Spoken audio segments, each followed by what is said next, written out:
Cell is our structural and functional unit of life.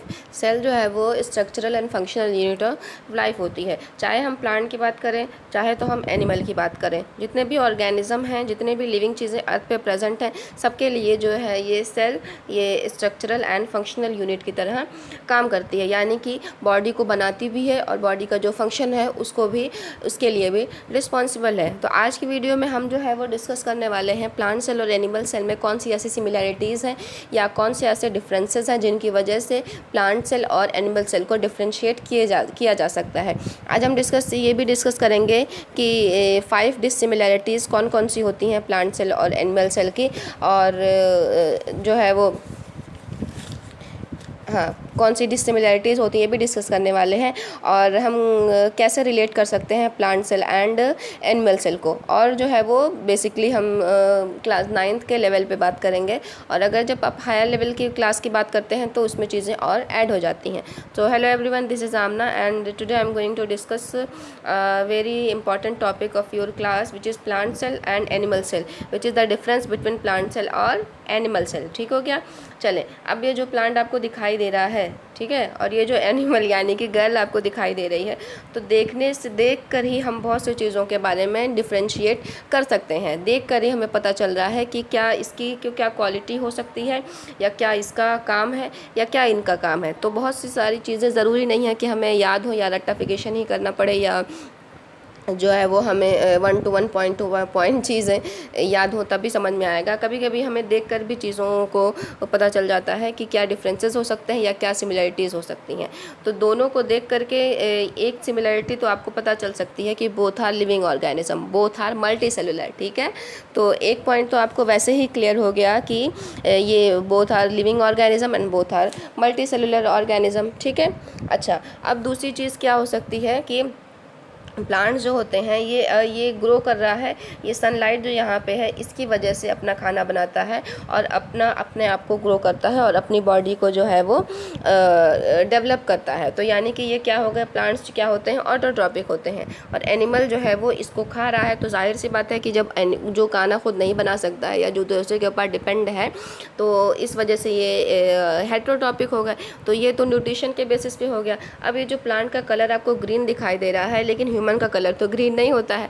तो कुछ plastics हमारी body में या हमारी प्लांट की बॉडी में या लिविंग ऑर्गेनिजम्स में या सेल्स में क्या होते हैं, प्लास्टिड्स होते हैं जो कलर प्रोवाइड करते हैं। तो प्लांट का ग्रीन कलर जो होता है वो क्लोरोफिल प्लास्टिड की वजह से होता है। ये सारी चीज़ें हमने ऑलरेडी डिस्कस की हुई हैं। ठीक है, तो ये देख कर ही आप 4-5 डिफरेंस तो आप देख कर ही बता सकते हैं। बाकी चले अब कुछ ऐसी चीज़ें डिस्कस कर लेते हैं जो लिखने वाली होती हैं और जिसको आप लिख करके भी बता सकते हैं, जो दिखाई नहीं देती हैं। अब क्या हुआ कि जैसे ये सेल है, ये प्लांट सेल है और एनिमल सेल है। ठीक है, तो अब अगर मैंने यहाँ पे बना दिया बाहर की तरफ एक आउटर स्ट्रक्चर बना दिया और यहाँ पे भी एक आउटर स्ट्रक्चर बना दिया, ठीक हो गया।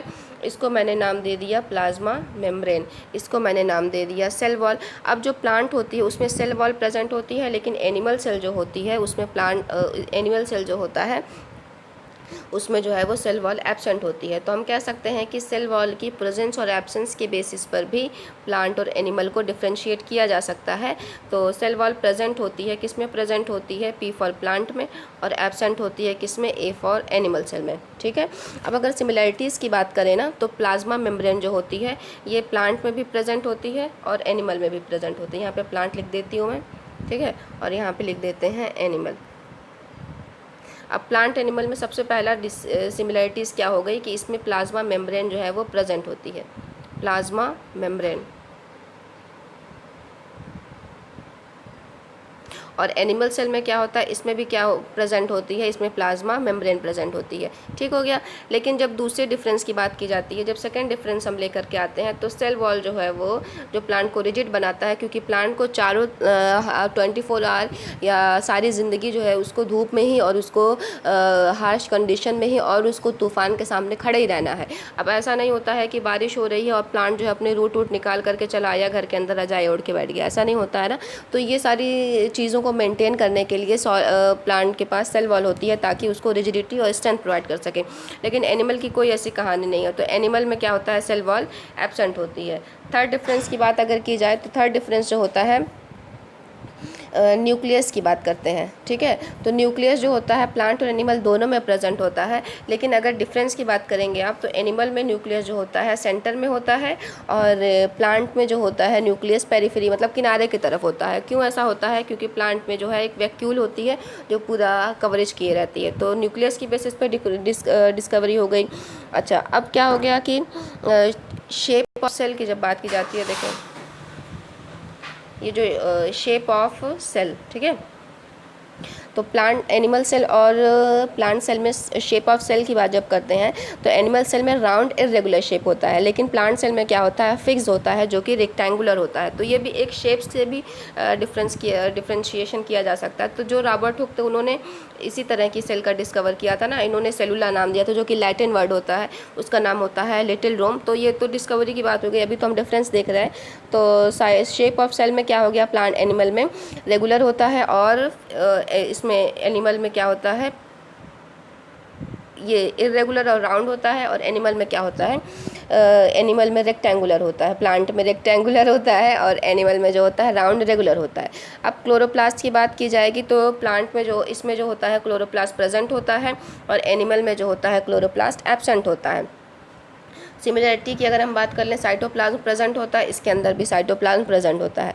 अब अगर प्रोटीन बनाने वाली चीज़ का नाम ले लें अगर हम, एंडोप्लाज्मिक रेटिकुलम तो प्लांट में प्रेजेंट होती है, एंडोप्लाज्मिक रेटिकुलम जो है वो एनिमल में भी प्रेजेंट होती है। राइबोसोम्स प्रोटीन फैक्ट्री की अगर हम बात करें तो राइबोसोम जो है वो भी प्लांट में प्रेजेंट होता है, और एनिमल में भी राइबोसोम्स प्रेजेंट होता है, ठीक है। माइटोकॉन्ड्रिया जो होता है वो भी प्लांट में प्रेजेंट होता है, पावर हाउस ऑफ सेल, और एनिमल में भी प्रेजेंट होता है। तो ये सारी चीज़ें जो प्रेजेंट होती हैं, ठीक है।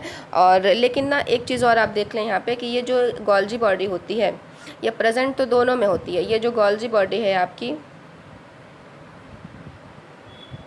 ये जो गोल्जी बॉडी है ये प्लांट में भी प्रेजेंट होती है, एनिमल में भी प्रेजेंट होती है, लेकिन प्लांट में स्कैटर्ड होती है, और इसको प्लांट में क्या कहा जाता है? डिक्टियोसोम कहा जाता है। ये मैंने ऑलरेडी आपको क्लासेस में डिस्कस किया हुआ है, ठीक है।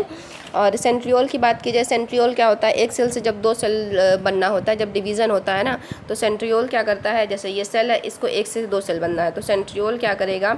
यहाँ पे आ जाएगा, यहाँ पे आ जाएगा, और ऐसे ऐसे ऐसे ऐसे रेज लाइक स्ट्रक्चर निकालेगा। यहाँ से सेल जो है वो दो पार्ट में डिवाइड हो जाती है। तो ये जो सेंट्रियोल होता है एनिमल में प्रेजेंट होता है, और प्लांट में भी होता है, लेकिन जो है वो लोअर फॉर्म में प्रेजेंट होता है। और लास्ट टॉपिक आपका देख लें वैक्यूल का। वैक्यूल जो होती है प्लांट और एनिमल दोनों में प्रेजेंट होती है। वैक्यूल की स्पेलिंग हमेशा ख्याल रखा करें, CUO होता है, ठीक है।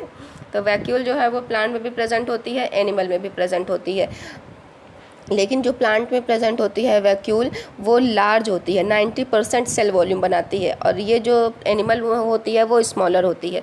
तो कौन कौन सी चीज़ें प्रेजेंट होती हैं, कौन कौन सी चीज़ें एब्सेंट होती हैं, चले आप लोग स्लाइड की फॉर्म में मैंने ऑलरेडी आपका मेंशन किया हुआ है, यहाँ पे भी देख लेते हैं, ठीक है। सबसे पहला हो गया आपका प्लाज्मा मेम्ब्रेन।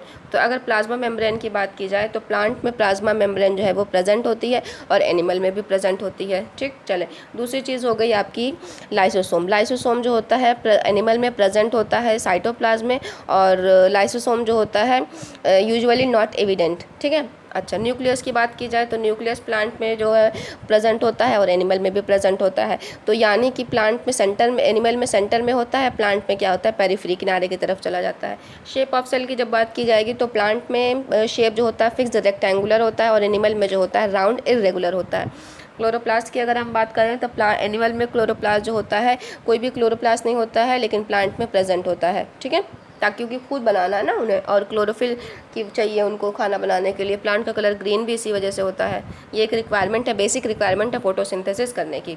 साइटोप्लाज्म की बात की जाए तो साइटोप्लाज्म तो दोनों में प्रेजेंट होगा। साइटोप्लाज्म अगर ना होगा तो जो फिजिकल एक्टिविटीज़ हैं, बेसिक एक्टिविटीज़ वो होंगी कहाँ पे? ये सारा लिक्विड जो होता है जिसमें सारे ऑर्गेनल्स प्रेजेंट हैं, न्यूक्लियस के बाहर वाला लिक्विड, वही तो साइटोप्लाज्म होता है। तो दोनों में प्रेजेंट होता है।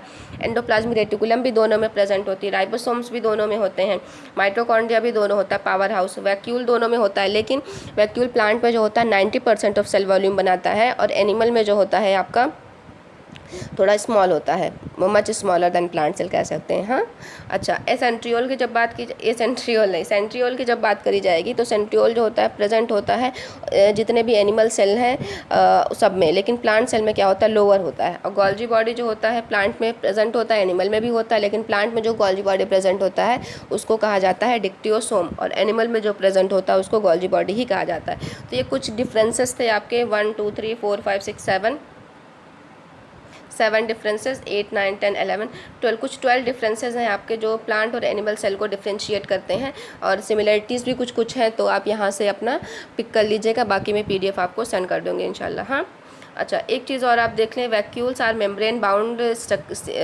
स्टोरेज सेल्स होती हैं जो नॉन लिविंग लिक्विड को और कंटेंट को स्टोर करती हैं। ठीक है, वैक्यूल जो होती है मेम्ब्रेन बाउंड सेल्स होती हैं दैट जो कि कंटेन करती हैं living liquid, non living liquid और सॉलिड कंटेंट्स। तो वैक्यूल की कहानी है। अब एनिमल सेल में क्या होता है, यंग प्लांट सेल्स, एनिमल और यंग प्लांट सेल में क्या होता है, वैक्यूल्स स्मॉल होती है और लार्ज 50 से लेकर के 52 से लेकर के 90% सेल वॉल्यूम कवरिंग करती है मेम्ब्रेन की, और वैक्यूल के चारों तरफ की जो कवरिंग होती है उसको टोनोप्लास्ट कहा जाता है। तो वैक्यूल का काम क्या होता है, वैक्यूल जो है वो स्टोर करते हैं अमाइनो एसिड, प्रोटीन और ये सारा कुछ। ठीक है, ये टर्जिडिटी प्रोवाइड करती हैं प्लांट को, रिजिडिटी प्रोवाइड करती हैं प्लांट को। ठीक है, और ये डंप हाउस की तरह काम करती हैं, जो एक्सक्रीटरी प्रोडक्ट होता है प्लांट का ना वो यहीं पे जा कर के स्टोर रहता है। ठीक है, और अमीबा जो होता है या छोटे माइक्रो ऑर्गेनिज्म होते हैं, फूड वैक्यूल की तरह काम करती हैं जिसमें फूड जा कर के इनका स्टोर होता है। तो हमारा आज सारा टॉपिक जो है वो ऑलमोस्ट कंप्लीट हो गया है आपका चैप्टर सेल का, और अगर कोई क्वेश्चन है आपके तो कमेंट सेक्शन में आप कर दीजिएगा मैसेज, मैं रिप्लाई कर दूँगी इंशाल्लाह। ठीक है, चलें, goodbye, take care, have a healthy day and have productive day to.